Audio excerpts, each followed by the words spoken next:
March 23, 2010. Private Bradley Manning, a 23-year-old Army intelligence analyst, was arrested and incarcerated on suspicion of leaking classified United States documents about Iraq and Afghanistan wars, as well as diplomatic cables of the United States embassies. There was also a video in the leaked documents now known to the world as Collateral Murder.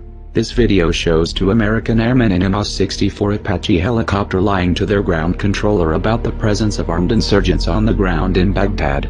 The ground controller then gives them permission to fire on the Iraqi civilians. 12 civilians are killed, 2 of which were Reuters journalists, arrested in Baghdad and jailed in Kuwait. Bradley Manning was then moved to the military brig at Quantico, Virginia, and while kept in complete isolation allegedly awaiting trial, he was subject to treatment described by hundreds of legal experts as torture. Bradley Manning still waits for a pre-trial hearing 1 year later, locked in a 10-by-6-foot cell for 23 hours a day without sheets, a pillow, personal effects or his glasses, and forced to sleep naked during the mandatory 7-hour sleep cycle. All of this abuse was committed under the pretense of Manning's alleged suicide risk. Bradley Manning's lawyer David Coombs had said that it was a violation of the military rules, because Quantico's psychologist denied that Manning is suicidal. Quantico brig violated PFC Manning's constitutional right to due process.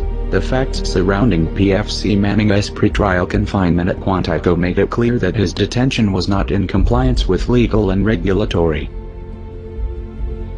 April 20, 2010. Bradley Manning was moved to the Fort Leavenworth prison in Kansas following criticism over his 9-month detention at the Quantico brig. The move was intended to show that the treatment of Manning will be much fairer now that the complaints registered have made their public and legal mark.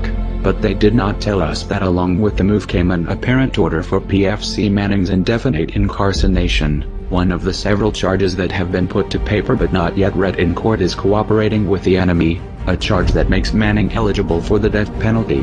But the fact is that the cables and video, supposedly leaked by Bradley Manning, have shown the world terrifying acts that must be condemned.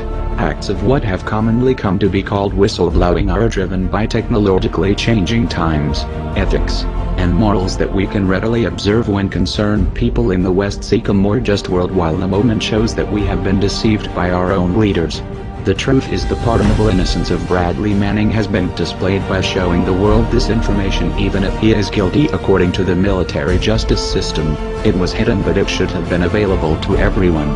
The United States government should have been honest and not censored or buried this information, but instead released it and acted on it by investigating the perpetrators of the crimes shown in the video, not the whistleblowers.